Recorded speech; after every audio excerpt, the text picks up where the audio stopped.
Viral anggaran 42,5 miliar rupiah, snack atlet PON hanya berisi roti dan santan. Unterstrich. Beredar di media sosial sebuah video yang memperlihatkan makanan atlet Pekan Olahraga Nasional, atau OON yang tidak layak konsumsi.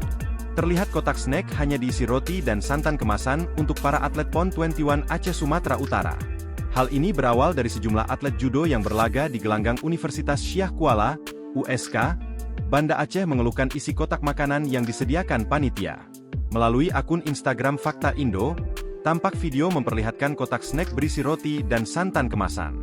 Paket makanan yang diberikan tersebut dinilai tidak sesuai ekspektasi karena semestinya roti diberi pendamping minuman, bukan santan kemasan yang biasa digunakan untuk opor ayam.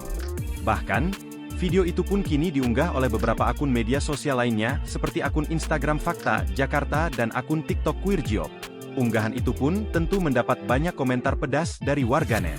Sebagai informasi dilansir dari situs LKPP, jika anggaran untuk konsumsi atlet, pelatih, dan ofisial untuk PON Aceh Sumut 2024 mencapai 42,5 miliar rupiah, dengan tender dilakukan melalui e-purchasing. Konsumsi makan besar untuk atlet dihargai Rp50.000, sedangkan snack mencapai Rp18.000 per porsi.